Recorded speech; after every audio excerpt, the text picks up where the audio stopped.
দাড়ি না রাখাটাও ঈমান ভঙ্গের কারণ হতে পারে। একথা শুনে অনেকেই লাফ দিয়ে উঠবেন। রাসূল সাল্লাল্লাহু আলাইহি ওয়াসাল্লাম দাড়ি রেখেছেন, এজন্য দাড়ি রাখা আমাদের জন্য সুন্নাত, তার ফুটস্টেপ ফলো করে। রাসূল সাল্লাল্লাহু আলাইহি ওয়াসাল্লাম দাড়ি রাখার জন্য তাগিদ দিয়ে আমাদেরকে আদেশ করেছেন, এজন্য দাড়ি রাখাটা আমাদের জন্য ওয়াজিব। শুধুমাত্র তাগিদ দেয় নয়, দাড়ি সংক্রান্ত যে সকল হাদিস আল্লাহ রসুল মেনশন করেছেন, মেজরিটি হাদিস আল্লাহ রসুল বলেছেন যে দাড়ি রাখাটা হচ্ছে ফিতরাতের অন্তর্ভুক্ত। মনুষ্যত্বের যে ফিতরাত আছে, ফিতরাত মানে হচ্ছে মানুষের স্বভাবগত বিষয়, অর্থাৎ মানুষের স্বভাবগত বিষয়গুলোর মধ্যে একটা হচ্ছে দাড়ি লম্বা করা। আল্লাহ রসুল বলেছেন কাসসু শারিব ওয়াফুল লুহা, তোমরা মুছকে ছোটো করো এবং দাড়িকে লম্বা করো। কিন্তু আমরা অনেকেই দাড়ি রাখতে অপছন্দ করি। তো এই দাড়ি রাখতে অপছন্দ করাটা ঈমান ভঙ্গের কারণ হতে পারে। কারণ কি? ঈমান ভঙ্গের একটা কারণ হচ্ছে যে রাসূল সাল্লাল্লাহু আলাইহি ওয়াসাল্লাম কর্তৃক আনিত কোনো বিধিবিধানকে অপছন্দ করা বা এগুলো নিয়ে ঠাট্টা মশকারি করা। আল্লাহ সুবহানাহু ওয়া তাআলা কোরআনুল কারীমের মধ্যে বলেছেন ওয়াল্লাযীনা কাফারু ফাতা'সাল লাহুম, যারা আল্লাহ তাআলার আদেশকে অস্বীকার করে, দ্বীনকে অস্বীকার করে, তাদের জন্য রয়েছে দুঃখ দুর্দশা। ফাতা'সান, তাদের জন্য দুঃখ দুর্দশা রয়েছে, লাহুম, তাদের জন্য। ওয়া আদাল্লা আমালাহুম, এবং আল্লাহ তাআলা তাদের আমলকে পথভ্রষ্ট করে দেন। আমলকে পথভ্রষ্ট করে দেয়া মানে কি? এগুলোকে বিনষ্ট করে দেন। কেন? যালিকা বিআন্নাহুম কারিহু মা আনজালাল্লাহ, এর কারণ হচ্ছে আল্লাহ তাআলা যা নাজিল করেছিলেন বিধান হিসেবে, তারা এগুলোকে অপছন্দ করেছিল। এরপর আল্লাহ তাআলা আবার বলছেন যে আল্লাহ তাআলা তাদের আমলকে বরবাদ করে দেন। তো আল্লাহ তাআলা যা বিধান হিসেবে আমাদেরকে দিয়েছেন, এগুলোর কোনো কিছুকে অপছন্দ করা, এগুলো হচ্ছে ঈমান ভঙ্গের কারণ। আরেকটা আয়াত আল্লাহ সুবহানাহু ওয়া তাআলা বলেছেন লাকাদ জিনাকুম বিল হক, আমি তোমাদের জন্য হক বিষয়, সত্য বিষয়টাকে প্রোভাইড করেছি, এগুলো তোমাদের কাছে দিয়েছি। জিনা মানে হচ্ছে নিয়ে আসা, কিন্তু এখানে নিয়ে আসা মানে হচ্ছে প্রোভাইড করা আর কি, আল্লাহ তাআলা আমাদেরকে দিয়েছেন। ওয়ালাকিন্না আকসারাকুম লিল হক্কি কারিহুন, কিন্তু তোমাদের অধিকাংশই সত্যকে অপছন্দ করেছো, আমার বিধিবিধানকে তোমরা অপছন্দ করেছো, অপছন্দ করে ফলো করো না।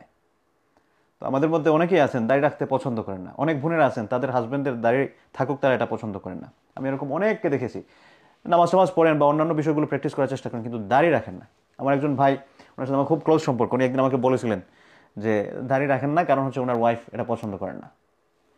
তো এই চিন্তাভাবনা যদি আমাদের মধ্যে থাকে বলে ইয়াদু বিল্লাহ, তাহলে কিন্তু আমাদের ঈমান নড়বড়ে অবস্থায় অথবা যে কোনো মুহূর্তে ভেঙে গেছে, অথবা যে কোনো অবস্থায় ভেঙে যাবে। আমরা কেন দাড়ি রাখি না? সকল স্মার্টনেস মনে করতেছি।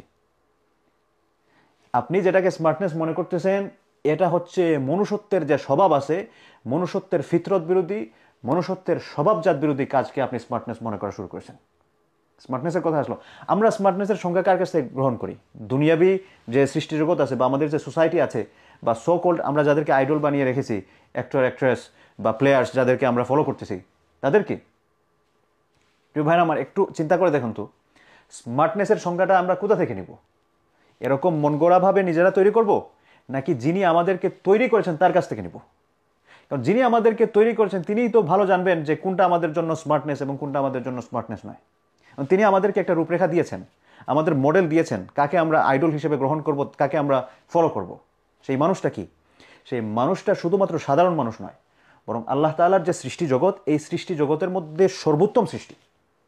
আজকাল আমরা সোসাইটিতে যাদেরকে ফলো করছি, তাদের বাহ্যিক জীবন একরকম, আভ্যন্তরীণ জীবন আরেক রকম। বাহ্যিক জীবনে আমি তাকে হয়তো মনে করছি সে খুব শান্তিতে আছে, আভ্যন্তরীণ জীবনে গিয়ে দেখুন প্রতারণা, অশ্লীলতা, ধোঁকাবাজিতে ভরপুর এক জীবন সে লিড করতেছে, অশান্তির এক জীবন লিড করতেছে।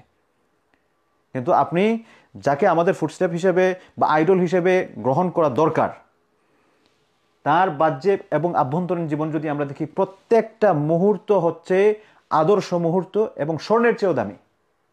তো আপনি কোনটা ফলো করব? সকল স্মার্টনেসের পেছনে, সোসাইটির পেছনে দৌড়াবো, নাকি যিনি আমাদেরকে তৈরি করে দেখিয়ে দিয়েছেন কোনটা স্মার্টনেস তার পেছনে যাব?